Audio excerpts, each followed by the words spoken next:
తెలంగాణ ప్రజలకి మిత్రులకి నమస్తే.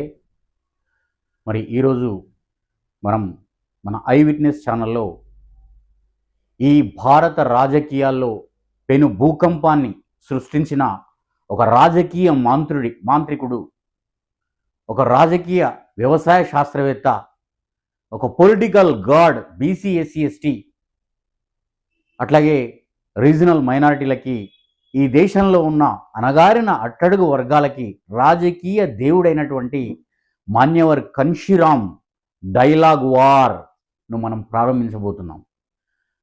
చిన్న చిన్న పదాలే, చిన్న చిన్న వస్తువులే పెద్ద ఆయుధాలు అని కన్షీరామ్ సార్ ఆ రోజుల్నే అనేక డైలాగులతో ఈ అగ్రకుల రాజకీయ పార్టీల్ని గజ గజ వణికించాడు. అందులో భాగంగానే అనేకమైన డైలాగులతో ఈ యొక్క రాజకీయాల్ని తారుమారు చేశాడు తన యొక్క చతురతతో. అట్లా ఈ రోజు నుంచి మనము రోజుకొక డైలాగ్ వార్ను మనం ప్రారంభించబోతున్నాం, దాని గురించి తెలుసుకోబోతున్నాం. అట్లాగే రాజ్యాంగంలోని అనేక చట్టాల గురించి కూడా రోజుకొక చట్టము, ఆర్టికల్, ఫండమెంటల్ రైట్స్ గురించి, షెడ్యూల్స్ గురించి కూడా మనం తెలుసుకోబోతున్నాం. అందులో భాగంగానే ఈరోజు మరి జిస్కి జితిని సంఖ్యా భారీ ఉస్కే ఉతినే భాగేదారి అని అన్నాడు కన్షీరామ్ సార్. అంటే ఎవరి జనాభా ఎంత ఉంటే అంత వారికి వాటా దక్కాలని ఒక సింహనాదాన్ని చేశాడు ఈ భారత ప్రభుత్వంపై. ఆ రోజే పార్లమెంట్ ముందర 41 రోజులు మండల్ కమిషన్ని అమలు చేయాలని ఆ రోజు చెప్పాడు.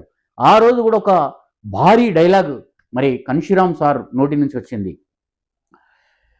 ఏమంటాడంటే, बीसी रिजर्वेशन लागू करो वरना मंडल कमीशन लागू करो वरना सीएम पीएम कुर्सी खाली करो అని చెప్తా ఉంటాడు.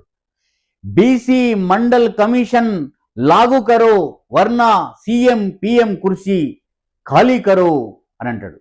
అంటే ఈ బీసీ రిజర్వేషన్లు ఏదైతే మండల్ కమిషన్ సిఫారసు చూపించిందో ఈ కేంద్ర ప్రభుత్వానికి, పార్లమెంట్కి, దాన్ని అమలు చేయండి, లేదా ఇమ్మీడియట్గా మీ సీఎం పీఎం కుర్చీల నుంచి దిగిపోండి అని డైలాగ్ వార్ కన్షీరామ్ సార్ నోటి నుంచి వస్తుంది. అట్లాగే జిస్కి జితిని సంఖ్యా భారీ ఉస్కే ఉత్నే భాగేదారి అని అంటే ఎవరి జనాభా ఎంత ఉంటే వారికి వాటా అంత దక్కాలి అని అంటే ఈ దేశంలో బహుజనులైనటువంటి బీసీ ఎస్సీ ఎస్టీల జనాభా 90% ఉంటే 10% లేని ఉత్తర భారతదేశంలో బ్రాహ్మణ, బనియా, ఠాగూర్లు, క్షత్రియులు, అట్లాగే రాజ్పుతులు అక్కడ ఉంటే దక్షిణ భారతదేశంలో ఆ 10%లో రెడ్డి, వెలమ, కమ్మ, కాపు, కరణం బ్రాహ్మణులు ఉన్నారు. మిగతా వారంతా బీసీ ఎస్సీ ఎస్టీలే. మరి కోట్లాది మందిగా ఉన్నటువంటి బీసీ ఎస్సీ ఎస్టీల్లో అందులోనూ కూడా బీసీల జనాభాని 57%, దాదాపు 60% బీసీల జనాభా ఉంటే ఇలా బీసీలకు రాజకీయ రిజర్వేషన్లు లేవు. విద్యా ఉద్యోగాల్లో కూడా సరిగా లేవు. ఉత్పత్తి కులాలు, శ్రామిక కులాలు ఈ దేశ నిర్మాణంలో ప్రధాన పాత్ర పోషిస్తున్నటువంటి బీసీల యొక్క పరిస్థితి దారుణంగా ఉంది, దయనీయంగా ఉందని ఆ రోజే ఆవేదన వ్యక్తం చేశాడు కన్షీరామ్ సార్. 130 కులాలు దాదాపు ఈ దేశంలో ఓబీసీ కులాలు ఉంటే అందులో ఎంబీసీ మోస్ట్ బ్యాక్వర్డ్ క్లాసెస్, అట్లాగే ఓబీసీ అదర్ బ్యాక్వర్డ్ క్లాసెస్, అట్లాగే సంచార బీసీ కులాలు, ఇట్లా అనేక కులాలు.